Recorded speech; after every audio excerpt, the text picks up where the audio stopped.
अल्फेरो नामी एक शिप जो एक अमेरिकन कार्गो शिप था समुंदर में इस तरह डूबा कि इसमें सवार 33 क्रू मेंबर फिर कभी न मिल सके।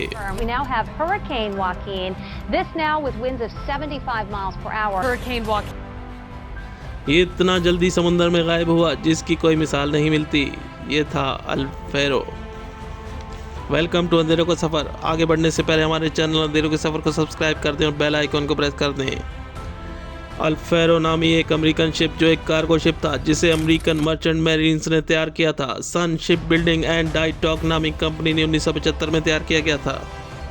1991 में इस जहाज़ का नाम तब्दील करके नॉर्दर्न लाइट्स रखा गया।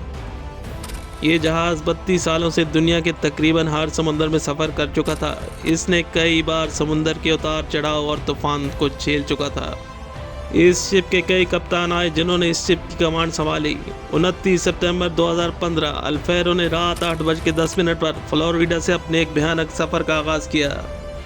इस शिप अल्फेरो को कैप्टन माइकल डेविडसन चला रहे थे और 32 क्रू के लोग इस शिप पे सवार थे। ये शिप फुली लोडेड था।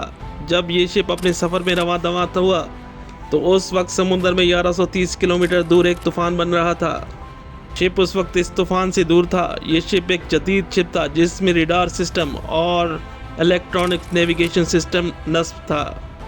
अब शिप अपने सफ़र पर रवां दवां था। कैप्टन माइकल डेविडसन को वक्तन फ़वक्तन तूफान के बारे में इत्तला दी जा रही थी, लेकिन कैप्टन डेविडसन इस तूफान को इतना सीरियस नहीं ले रहे थे। यहाँ कैप्टन की बहुत बड़ी गलती थी और शिप और क्रू के लोग एक बड़े खतरे का सामना करने जा रहे थे, क्योंकि शिप में कप्तान ही फाइनल अथॉरिटी होता है, इसलिए सबको कैप्टन का हुक्म मानना पड़ता है।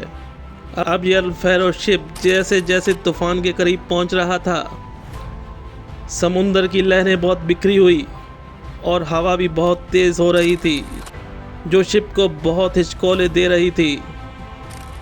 अब कप्तान को कॉल मौसूल हुई जिसमें बताया जाता है कि आपको लोकेशन तब्दील करना होगी। कैप्टन माइकल का ख्याल था कि ये तूफ़ान शिप के लिए इतना बड़ा ख़तरा नहीं, ये सब इस तूफ़ान में से आसानी से गुजर जाएंगे।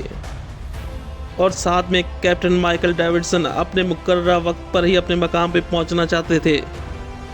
याद रहे ये कैरेबियन सी और ये शिप इलेक्ट्रॉनिक्स नेविगेशन के साथ था, यानी गलती की कोई गुंजाइश भी कम थी। और सामने तूफान किस किस्म का था ये कप्तान को अच्छी तरह मालूम था। अब इस शिप का सामना तूफान से हुआ जो तूफान कैटेगरी 3 में तब्दील हो चुका था। 80 से 100 किलोमीटर फी घंटा की रफ्तार से हवाएं चल रही थी और ये शिप ऊंची ऊंची लहरों का मुकाबला कर रहा था।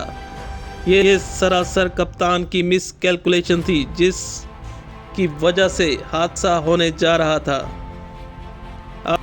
अब शिप एक तरफ झुक चुका था। यहाँ कप्तान की गलती थी कि वो ये समझा कि शायद तूफान की वजह से शिप का एक तरफ झुका हुआ है। कप्तान ने अपने क्रू को हिदायत दी कि लोअर डेक जाके चेक करें।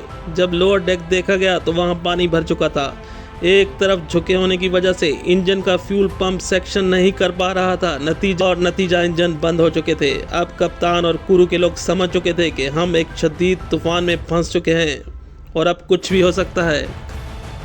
कप्तान ने इमरजेंसी मदद के लिए अमेरिकी नेवी से मदद तलब की। जितनी देर में मदद आती ये जहाज़ इतना झुका कि समुंदर की लहरों में गर्क हो गया। और जब अमेरिकन नेवी के हेलीकॉप्टर इस मकाम पर पहुंचे तो जहाज़ का नामो निशान न था। ये इतना जल्दी हुआ कि सब हैरान थे कि इतना बड़ा जहाज़ इतनी जल्दी कैसे डूब सकता है। अमूमन शिप को डूबने में काफ़ी वक्त लगता है, लेकिन अल्फेरो के केस में यही मिस्ट्री थी कि ये शिप इतनी जल्दी कैसे डूब गया। अब इस जहाज़ की जांच शुरू हुई और फिर 5 अक्टूबर को बताया गया कि अल्फेरो डूब चुका है। दिन रात की तलाश का काम शुरू हुआ और फिर इसकी लोकेशन को ढूंढा गया जो उस वक्त रिकॉर्ड हुई। उसकी मदद से नेवी के गोताखोरों ने इसकी तलाश शुरू की। सेफ्टी बोट और सामान वगैरह समुंदर में बिखरा हुआ था, लेकिन कोई इंसान जिंदा या मुर्दा ना मिल सका।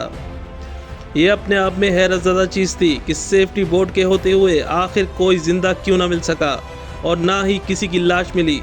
ज़मीन खा गई या समुंदर निकल गया।